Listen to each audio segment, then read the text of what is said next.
Left in Kentucky, the podcast of Indivisible, Northern Kentucky. Welcome back, everybody, for episode 3. Yay! This is Roberto Henriquez here.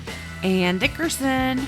And we've got a very special pre-Christmas episode. I guess we'll be posting this on Christmas Eve. Yay! How cool. Yeah, so this will be coming out on Christmas Eve. We're actually recording this on Monday this week instead of Sunday.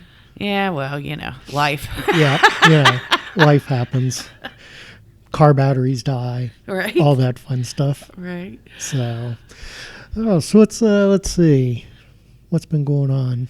Well, since it's been 2 weeks since we've been here, I mean, it just seems like I almost don't know where to look anymore because everywhere you look, I mean, you can find something. It doesn't matter, where your interests lie. You could cover your eyes and shoot blind and you're going to hit something. Right. It's that bad right now, depending on your point of view, of course. But, I think one of the first things that I wanted to talk about specifically was Mitch McConnell.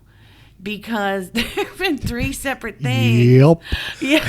Well, there have been 3 separate things just over the last 2 weeks where I'm sitting here going, oh my God, what the heck is going on? Because first he came out with that article, and it really makes me question who on his team put that out. Right. Now, which article? The one where he was like, basically fighting against the tenets of what Trump plans to do. Oh, yeah. And he was all about we're going to support the Constitution and we're going to go forward with the correct procedures and yada yada yada. And I'm sure there was this big record scratch because everybody went, huh? What's this? But then on the other hand, I kind of got it and I was like, okay, so basically what you're saying is you have 2 years left and 0 F's to give, so you're just going to go balls to the wall. What? But he's given up the leadership position, right? So he's not the Republican leader anymore, right? So, but he still has a lot of clout. I mean, Obviously, I don't know why what was the point of putting that out at that time? And then you turn around and he had that fall. Right.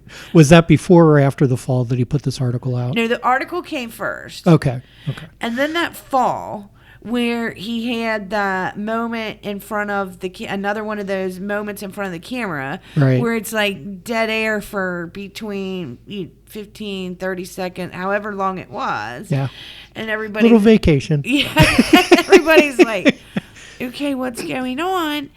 And then the next thing that happened was, and thankfully he was unsuccessful, but, the Senate passed their version, and then the House passed the concurring resolution, where now we have a situation where teachers and firefighters and the like can finally receive their Social Security. Right, if they have their credits in. And in case people don't know, there's this rule that if you are part of a retirement system, a separate retirement system, you're not allowed to take your Social Security, even though you may have paid into it and have all of your Social Security credits. So basically, you've paid in your money, but you aren't allowed to do it because you also participated in some other retirement program. And it's absolutely ridiculous. Right. I mean, even people who, say I'll use somebody that I know, but without using their name. Right. Mm-hmm. So I know a person who went to work for Kroger when they were 16. Mm-hmm. Right. Worked for 20 years. Worked their way up from, bagger, right, to, manager of the floral department, something along those lines, like up into the management, right, over the course of 20 years. Well, you could retire after 20 years. Mm-hmm. So she was able to retire at 36, right, and then start a second profession. Right. Had that profession been teaching, right, where was all her Social Security? She wouldn't be able to claim it. Exactly. So, now, and I know the name of the rule. I can see it. I just, it's not on my tongue. But anyway, so now they've done away with that, which is a wonderful thing, because nobody should work for free. Right. And nobody should pay into a system in which they don't reap the rewards of that system. Exactly. So I don't care who you are, what position that is, and how much, anything, that's not the way these systems were designed. But anyway, my point in bringing this up, because this was the third thing on the Mitch McConnell scale, was that he led a group, or tried to lead a group of senators against it. And so it's like, he's just been just all over the place. And I personally believe, I think his health is deteriorating. I think if he makes it another 2 years, I'll be shocked. Yeah. I'll be really, really surprised if he makes it all the way through his term. Yeah, I mean, he's been having health issues off and on the past 3 or 4 or 5 years. Whether it's those temporary pauses where he just, right. Or falls. Or some falls. He's had some falls. I know he's had hits on the head. Yeah, hits on the head. And then there's several people have noticed some like really bad bruising along his arms and hands and stuff like that. Well, there have been rumors of cancer and other things for a really long time. Yeah. Here's my question, though. When we look at this, I mean, when you look at both the Democratic and Republican parties in the state of Kentucky, who's up to bat, Coach? Who you going for? I don't know. I have some thoughts. I think if you're a Republican, and anybody who brings up Daniel Cameron again as a fool, oh jeez, no, just no. But the Democrat situation is even worse, right? In my opinion, because the only person that we've got with any level of name recognition and clout and experience that matters statewide is our governor. Yeah. And I don't see him going anywhere. Yeah, I don't think so. I think there was a lot of speculation before. I think November's election changed what that plan was and what that future looks like.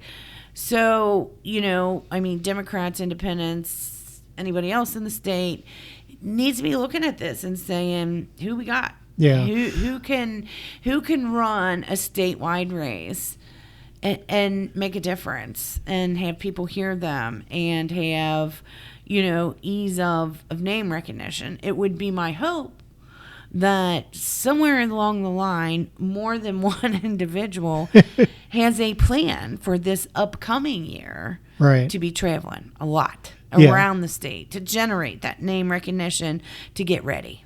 And I think that's one of the things I see too often is people don't spend time on the ground creating the recognition before they run for something. Absolutely. They wait until they're running and then they try to do it. And by that point, it's too late. You need somebody who's really well known around the state, generally, well understood, and then announcing that they're deciding that they're going to run for something and announcing instead of the other way around. And I think we've seen the other way fail way too many times. Right. That, and I think that, and in combination with waiting too long. Mm-hmm. I mean, the state, somebody please throw out any and every playbook. Please, I'm begging you, throw them out. Yeah. Because this idea of this is the way we've always done it or blah, blah, blah, all of that just needs to go. Right. We wait too long. Mm-hmm. We don't have a bench. No.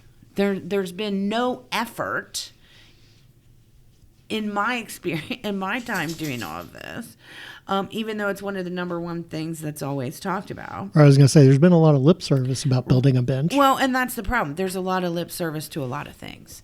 And so now is the time for action. Mm-hmm. And we need to see people around, there are there's a lot of interesting people that I would like to see.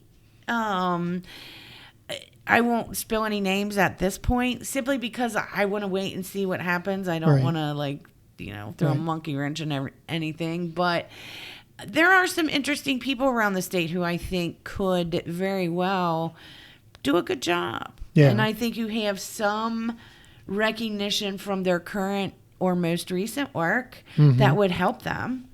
I don't know. We'll see what happens, but the time is now. And, kind of transitioning from all of that and Mitch McConnell to Thomas Massie.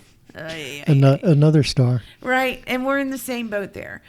Well, that's from the Republican side. Do you see maybe one of the congressmen trying to run for the Senate seat? Maybe. I mean, I know there was talk of it in the past. Mm-hmm.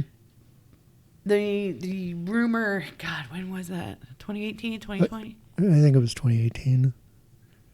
I think it was before COVID. You could be right. Yeah. The rumor was that there was going to be a little bait and switch. Mm-hmm.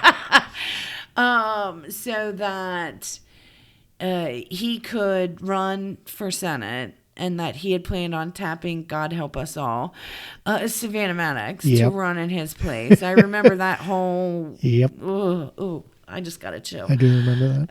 I think that was 2020, I think that was 2020. Somewhere in all of that. But anyway, who's to say? I personally think Thomas Massie is very comfortable. If I were him, I wouldn't want to move up. Right? I mean, he's been there for over a decade without ever having to accomplish a mother freaking thing. Yep. And he has excelled at that. Right? And it's almost it's the most baffling thing I've ever seen, because, and I think we've talked about this before, where you pull any Republican aside, Republican, not Democrat, Republican, and they're like, I hate that guy. Yeah. But he always wins by a nice margin. It's the Christmas cards. They're just so heartwarming. But I don't understand. How can you, it can't be just guns. For the love, please tell me it's not just his willingness to bastardize the Constitution to his personal belief, and the guns. There's plenty of pictures of empty rooms and caves and everything else all across the United States to show you every single time that they have claimed that XYZ politician was coming for their guns, and it never freaking happened. Yeah, it's not going to happen. It's the biggest con, the longest con of all time. Yep. So there's got to be something more there. I just can't figure out what it is. Yeah. Now I have heard through various sources that there's 2 different women considering running against him. Oh, really? So we'll see what plays out with that. Nice. It's early, so I like hearing the little early on. We'll see. I do too. I always enjoy hearing the whisperings and the speculation. And... Right. So, my advice would be the same for anybody, which is, if this is something you really want to do, you need to be traveling the district now. Just like I would tell anybody who wants to run for that Senate seat. The first 6 months of next year should be spent traveling, getting your name out there, making, building your network. Right. And I mean, if you're, it'll help if you're already fairly well known in your part of the state where you live. But this is a statewide position you're running for as Senate. So you need people all over the 120 counties. Right. Well, and every single, we've talked about this a ton. Every single race should be a, 120 counties. Our plans should be all inclusive. Hey, the past 8 years, all of our plans, from my understanding, has been a 120 county strategy. Right. Sure they have. Every campaign, every statewide campaign I've talked to or been involved with, that's been the stated strategy. Sure they have. It gets easier, though, the smaller the area that you're trying to cover. I mean, even going from a statewide race just down to a congressional district. Right. You're only talking about... As long as you're not District 4. Right. You're talking about I don't know. Districts 1 and 2 are crazy as well. Yeah. But you're talking about a sixth of what's out there, because each congressional district is approximately 20 counties. Right. So, there's that. Mm-hmm. Hopefully you have a touchstone in each county, at least one. Yeah. One at minimum, you need one contact in each county that's willing to work with you, operate as your, if not your spokesperson, your connector, somebody who can say, hey, in this county, here's the people you want to talk to, and here's the meetings you want to go to. And I think it's important for people to know that not every county has active Democratic Party set up. So you may not have that contact in counties. Actually, a lot you won't. And then some places may have a Democratic Party in place, but they may not have very many people or may not be very active. Right. And then you have others where they're super active and they've got tons of people. Right. And I think that as you're starting to think about it, and that's part of the background as you're visiting these counties and you're identifying these contacts, what does the Democratic infrastructure look like in this county? What other organizations are there, if there isn't a Democratic Party, that I might need to use to expand my network? Right. And we'll give a shout out repeatedly, at least I will, to all of the various women's organizations, because oftentimes, very often, it's these women's organizations that are actually the workhorses in the counties and are the ones who have the name recognition, who have the reputation for doing the work and getting it done well, for bringing in money, for, all the things, providing support. And anything you can imagine that you would want from that kind of infrastructure, if it's not happening at the executive committee level, almost without exception, you can look for a women's group in the area. Right. Exactly. So we need to give our ladies all kinds of credit. Absolutely. Absolutely. They're doing the work. They're doing the work. They are. But as crazy as, and talking about Thomas Massie, as useless as I think he is, as ineffective as we know he is, it's been proven repeatedly, I got to give the dude credit for at least sticking to his principles, if loosely, right?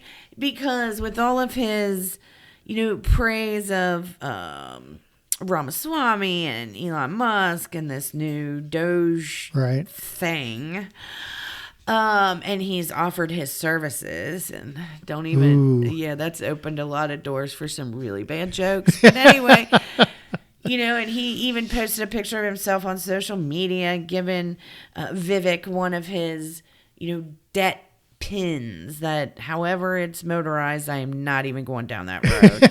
It gives a constant count of the national debt. Now, here's the thing about that. Well, that's going to skyrocket again soon. Right. Well, and here's the thing, in our lifetime, no president has contributed more to the national debt than Donald Trump. Yeah. And it was what, $8 trillion, trillion something like during that, his first term. Yeah. And we all know it's going to get worse, way worse. And we have I don't even know what to call him. The shadow president, Elon Musk, whatever he is, a non-elected South African immigrant who is the richest man in the world. Over half of his wealth has come in since the election of Donald Trump. Yep. And I think that is a point that needs to be hammered to the nth degree, right? And now he's going to cut the debt by cutting spending and all of this other crap. Right. Yet I give Massie credit for this. He did not vote. He was one of the 38 Republicans that did not vote in their favor when Trump and Musk tried to push that bill through that would raise the debt ceiling, right, and all that kind of stuff. So he didn't vote for that. He also didn't vote for the one that actually did pass by huge numbers. I think that his biggest complaint really is the CR, because we know for the extent of his time, he's always been against all of these continuing resolutions. I think if you go back and look, I think he's voted against almost, if not every single continuing resolution. Right. He's very against that. Yeah. And so I got to give him credit for at least sticking to his principle. But here's the part that just blows my mind. Much like the back and forth flip-flopping with Mitch McConnell, Thomas Massie, love Trump, hate Trump, love Trump, hate Trump, love Trump, hate Trump. I mean, you can go back a decade now, or the amount of time that Trump has been involved in politics, and watch this all play out. And now that he's got, Elon Musk and Vivek Ramaswamy on his team, all of a sudden Thomas Massie is back in the love column, but he voted against what he wanted. So this is like, I don't know, ping pong or tennis. I mean, my eyes hurt. I have it's hard to keep up with. Right. You know how I talked about how I have all these stashes of various things in my home? I now have a stash of eye drops for my the eye muscles, because it's like ting, ting, you just feel like your eyeballs are bouncing back and forth all over the place. Wow. Yeah, that's a tough one. And you talked about the national debt and how much it was increased under Trump, and he's already what made up most of that was the tax cuts, that the corporate tax cuts that he did the last time, and those are due to expire in 2025, right? And we know he's going to want to extend those. Yep.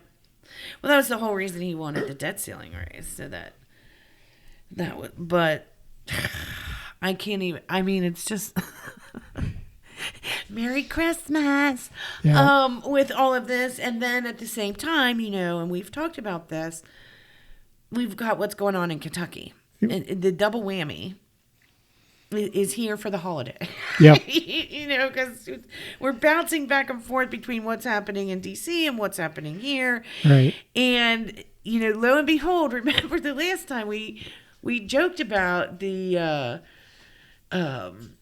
freshman House members who got spanked for following Josh Callaway, and they got their committee stripped, all that. Well, the Kentucky House assignments finally came out from Republican leadership, listing all of the chairs and vice chairs and co-chairs for all of the various committees that last the duration of the year. Right. And none of them are listed. Surprise. In any of those positions. It is kind of a surprise, in my opinion. But I guess I shouldn't. No. I shouldn't be.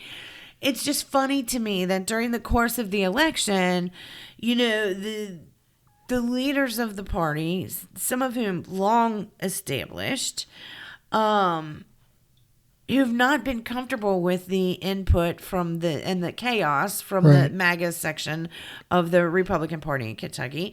We're all snuggled up with these guys during the election. Now the election's over. Okay, we got to deal with them. And it's kind of like a pat on the head. Yeah, you're still spanked, honey.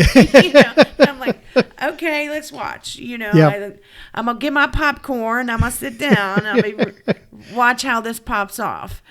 One of the interesting things is the split of the education committee, Yeah. which is now 2. Right. And it's split by level. So you have all of your K through 12 stuff in one committee, and you have all your post-secondary education Gotcha. Yep.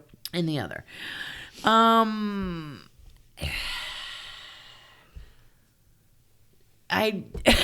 People can't see me shrug where I'm kind of at a loss for words because they're trying to, the House leadership is trying to say that this somehow demonstrates how serious they are about education. What? What do you How mean? serious they are about education. And about they're about stripping DEI. Well, you've done that. What else can you do? Right. They're just going to continue to beat the same dead horses that they've been beating now since 2015. Yeah. They didn't become successful really until 2016. Once, Bevin became governor, and then once the House finally fell, that's when things started, the dominoes started falling. But seriously, have we, in all the time that we've been around, because we came around then in 2017, maybe, did we do podcasts in 2017 or did we start in 2018? I can't remember. I think we started in 2017. Right. So very little time for them to get up and running with this since we started. But my point being, we've been talking about the same damn things the entire time. Yeah. Because every single cycle, it's the same thing over and over and over again. They just wipe the lipstick off the pig and apply a new color. It's like, well, now you've accomplished what you want to accomplish. What are you all going to destroy next? Right. How much further can you go? It's going to be really interesting. And this is where I think people like you and I are torn. Depending upon, you play this scenario in your mind of what if XYZ happens, right? Mm-hmm. Especially because we're looking at both the House and the federal level. Right. So let's play the what if game a little bit here, if you'll indulge me. So what happens in Kentucky in your mind if the Department of Education is eliminated at the federal level? Well, that's the federal level. So there's still a state Kentucky Department of Education, but if they jump on the bandwagon, they start introducing legislation to eliminate the Kentucky Department of Education. But I don't know how the logistics it's much different when you get to the state level from the national level with a department like that, right? The Kentucky Department of Education has a lot of logistical work within each of the individual school districts, as opposed to the National Department of Education doesn't really reach down to that level. It's more of the more of the overarching programs. But what about the money? See, that's where my concerns are, is the money. I mean, the average person in Kentucky doesn't understand, and the Republican legislators certainly don't want the public to be educated and aware. Kentucky takes more from the federal government than it puts in. Yep. And one of the primary places that money goes is to education. So what happens? So okay, these we go on a tirade. The federal Department of Education is gone. Yay, we get to do our own thing as a state. How are you going to do it? How are you going to fund it? And then you get rid of the Department of Education in the state of Kentucky. Okay, now what? You've got all of these chickens running around with their heads cut off, and nobody leading. There's no plan. There's no organization. There's no... it's just, we're just going to let all of these different entities operate on their own as they wish, and they're going to be responsible for getting their own funding. sayonara, suckers. Good luck. Yeah. What's the point? Yep. What is the point? I mean, I'm just, I'm tired. I'm just tired. I'm tired. I'm Yeah. not just tired. I'm tired. So, like I said, we'll be posting this episode on Tuesday. So from Tuesday, today, when this episode posts, 2 weeks till General Assembly starts. January 7th. Yep. 2 weeks till the first day of General Assembly. So I looked today. There were no pre-filed bills listed on the Legislative Research Commission website. I wanted to check before we recorded just to see if anything had been listed there as pre-filed. I haven't heard of any pre-filed bills on the rumor mill or bills that people are planning on pre-filing. Have you heard of any? I know Marianne Proctor's going to be back with her certificate and anti-certificate Oh. in need thing. That Right. that battle's not going away. Yeah. I feel sorry for the rural people that have to fight against her, but Yeah. So yeah, since we're 2 weeks away, go to the Legislative Research Commission. That's where you can keep track of what's going on, what's coming up, what committee meetings are coming up, what general sessions are coming up, when those are. You get all that information on there and you can keep track of that. There's also a bill watch where you can go and sign up to watch specific bills that are of interest. As these bills start to become filed, we'll be going through those and kind of talking about some that float up to the surface. But definitely, if there's anybody out there that would like to help us monitor bills, because there will be hundreds of them. Well, and not only that, I mean, our first in-person meeting back is going to be Sunday coming up. Yep. At the Erlanger Library from 2 to 4.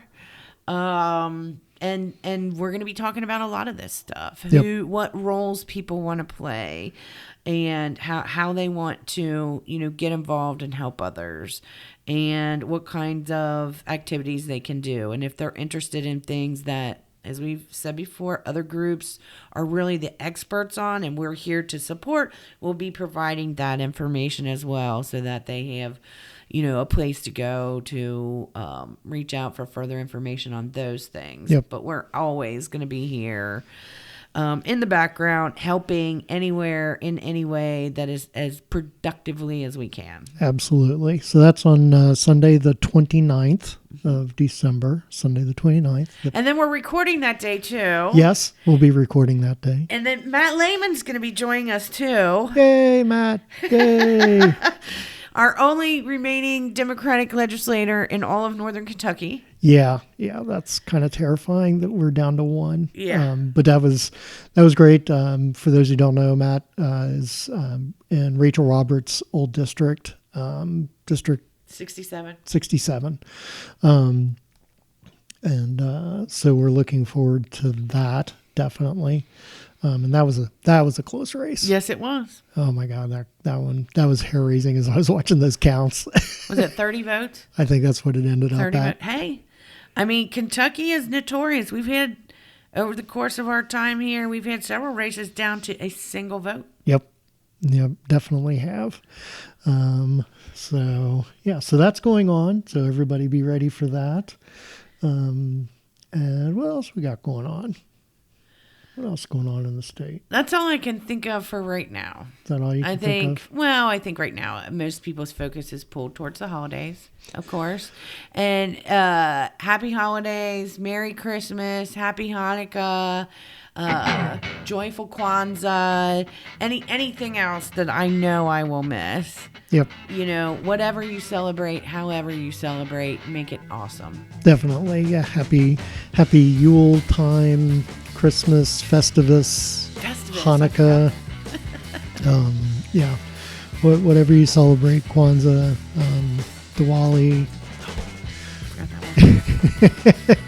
I'm sure I'm forgetting some, but thanks for joining us again this year, and you will We will have an episode next week after our meeting. So come to our meeting, get to meet us, get to know us, and we're looking forward to a very interesting 2025. We'll have plenty to talk about, that's for sure. Absolutely. All right, everybody, you have a good one, and we will talk to you next week. All right. Bye-bye. Bye.